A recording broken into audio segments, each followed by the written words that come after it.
আল্লাহ তাআলার সাথে ওয়াদা ভঙ্গকারীর পরিণাম। কেউ যদি আল্লাহ তাআলার সাথে ওয়াদা করে, ওই ওয়াদা ভঙ্গ করার পরিণামটা কি হবে? এখানে এই আয়াতটা নাজিলের কারণ হচ্ছে, কয়েকজন ইহুদি এরা মুসলমান হয়েছে। এরা যখন মুসলমান হওয়ার পরে ওই সময় মদিনার মধ্যে খুব দুর্ভিক্ষ দেখা দিয়েছে। এখন দুর্ভিক্ষ দেখা দেওয়ার পরে ইহুদিরা যারা মুসলমান হয়েছে, নতুন মুসলমান হয়েছে, এরা চিন্তা করছে তাদের আগের যে নেতা ছিল, মানে ইহুদি নেতা কাব ইবনে আশরাফ, সে অত্যন্ত ধনাঢ্য একজন ব্যক্তি। তার কাছে যায় যদি তারা সাহায্য চায় তাহলে কিছু সাহায্য পাইবে। এই সুবাদে যদিও তারা মুসলমান হয়েছে, কিন্তু ওই আগের খেয়ালে বা ধনাঢ্য ব্যক্তি হিসাবে তারা কি করলো, কাব ইবনে আশরাফের নিকট গেল। কাব ইবনে আশরাফের নিকট গিয়ে বলতেছে যে আমাদেরকে কিছু দান করেন। তখন কাব ইবনে আশরাফ তাদেরকে প্রশ্ন করছে, মুহাম্মাদের ব্যাপারে তোমাদের কি ধারণা? তখন তারা বলছে যে তিনি আল্লাহ তাআলার নবী এবং আল্লাহ তাআলার বান্দা। তখন বলছে যে আমি তোমাদেরকে একটা পয়সাও দিব না, আমি তোমাদেরকে কোনো দানই করব না। এ কথা বলার পরে যে ওই কাব ইবনে আশরাফ বলছে তোমরা এখান থেকে চলে যাও। এরপরে ওই মুসলমান যারা ইহুদি থেকে মুসলমান হয়েছে তারা বলতেছে আমাদেরকে একটু অবকাশ দেন, আমরা একটু চিন্তা করিনি। এরপর কিছুক্ষণ পরে তারা চিন্তা ভাবনা করে বলতেছে যে মুহাম্মদ আল্লাহ তাআলার পক্ষ থেকে প্রেরিত রাসূল নয়, নবী নয়, আমরা তার উপর ঈমান আনলাম না, আমরা তাকে নবী হিসাবে মানি না। তাদের খানিকের ভিতরে মানে কিছু রুটি রুজির জন্য, কিছু সম্বলের জন্য তারা এখন আল্লাহ রাসূলকে অস্বীকার করছে। এই মাত্র ছিল মুসলমান, এখন আবার তারা মোরতাদ হয়ে গেছে, তারা আল্লাহ রাসূলকে এখন স্বীকার করে না। তখন কাব ইবনে আশরাফ তাদের একজনকে 5 সা জব দিছে এবং 8 গজ করে কাপড় দিছে, দিয়ে তাদেরকে এখান থেকে বিদায় করে দিল।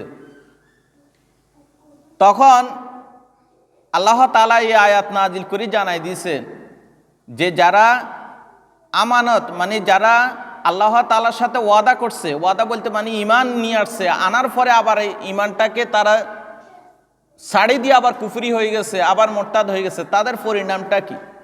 তাদের সামনে আল্লাহ তাআলা এই আয়াত নাজিল করছে। আরেকটা আয়াতের মধ্যে আসছে যে হযরত আসাস রাদিয়াল্লাহু তাআলা নামে একজন সাহাবী ছিলেন। উনার একটা জায়গা, একটা জমিন আর ইহুদি ব্যক্তির জমিন একই সাথে, কিন্তু ইহুদি ব্যক্তি ওই মুসলমান ওই ব্যক্তির, ওই সাহাবীর ওই জায়গাটা, হযরত আসাস রাদিয়াল্লাহু তাআলার জায়গাটা জোর করে দখল করে খায়। তখন ওই সাহাবী আল্লাহ রাসূল সাল্লাল্লাহু আলাইহি ওয়াসাল্লামের নিকট যায় বলতেছে, ইয়া রাসূলুল্লাহ, এই ইহুদি ব্যক্তি আমার জায়গাটা জবরদখল করে খাইতেছে, এই ব্যাপারে আপনি একটু মীমাংসা করে দেন।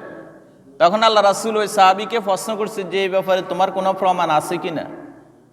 তখন ওই সাহাবী বলছে, ইয়া রাসূলুল্লাহ, আমার কোনো দলিল নাই, আমার কোনো প্রমাণ নাই। আল্লাহ রাসূল ইহুদিদেরকে, ওই ব্যক্তিকে ডাকি বলতেছে, তুমি এদিকে আসো, তুমি কি এই ব্যাপারে কসম করে বলতে পারবে কিনা, শপথ করে বলতে পারবে কিনা এই জায়গা তোমার, এই জমিন তোমার?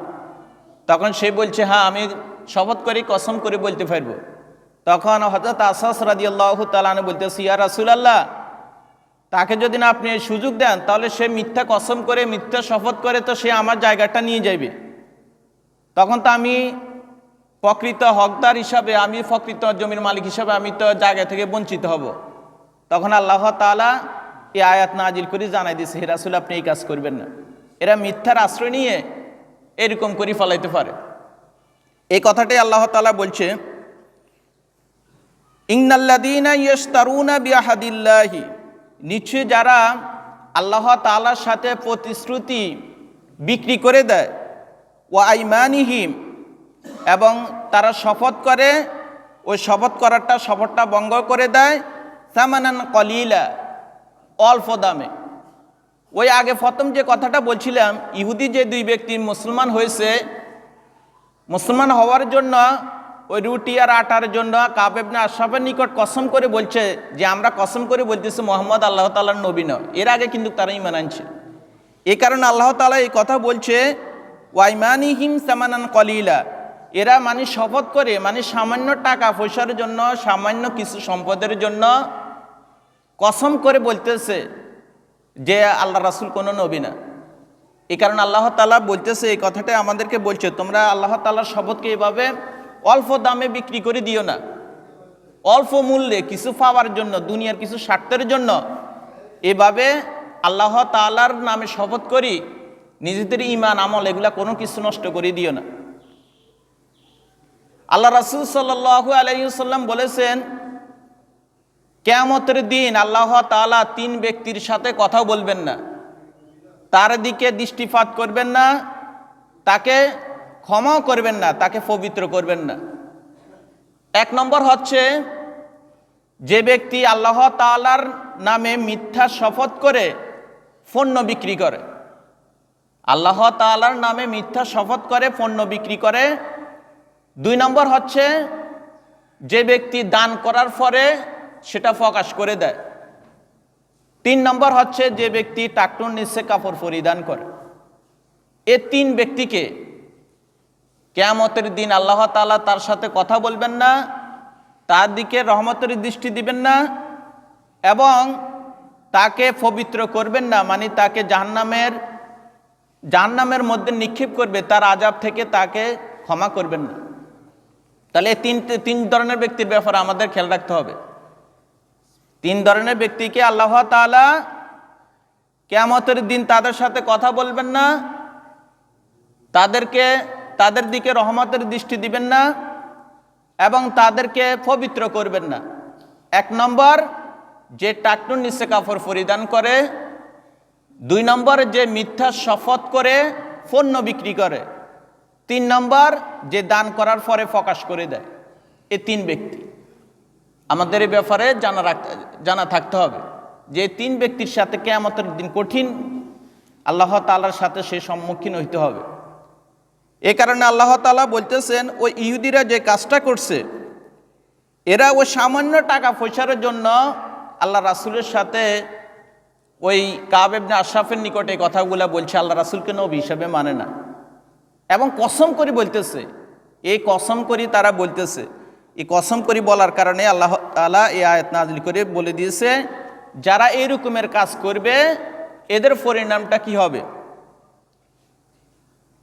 উলাইকা লা খলাকা লাহুম, যারা এভাবে এই রকমের কাজ করবে সামান্য স্বার্থের জন্য, দুনিয়াবি কোনো স্বার্থের জন্য আল্লাহ তাআলার নামকে বিক্রি করে দিবে, আল্লাহর রাসূলের নামকে বিক্রি করে দিবে বা দুনিয়ার স্বার্থের জন্য পরকালকে বিসর্জন দিয়ে দিবে। আল্লাহ তাআলা বলতেছে লা খলাকা লাহুম, এদের জন্য কোনো অংশ নাই, কোনো প্রাপ্য নাই। ফিল আখিরাতে, পরকালে তাদের জন্য কোনো অংশ প্রাপ্য পাইবে না তারা। ওয়ালা ইউকাল্লিমুহুমুল্লাহু, এবং আল্লাহ তাআলা তাদের সাথে কোনো কথাবার্তা বলবেন না। ওয়ালা ইয়ানজুরু ইলাইহিম, এবং আল্লাহ তাআলা তাদের দিকে রহমতের দৃষ্টিও দিবেন না।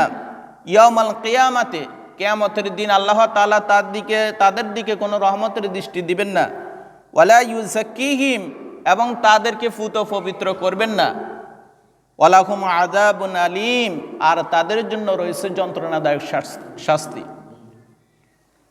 তাহলে আমাদের নিকটে স্পষ্ট হয়ে গেল যারা দুনিয়াবি স্বার্থের জন্য আল্লাহ রাসূলের নাম বেশি খাইবে, দুনিয়াবি স্বার্থের জন্য আল্লাহ তাআলার সাথে বিরোধিতা করবে, দুনিয়ার স্বার্থের জন্য আল্লাহ তাআলার দিন থেকে দূরে সরে যাইবে, দুনিয়ার স্বার্থের জন্য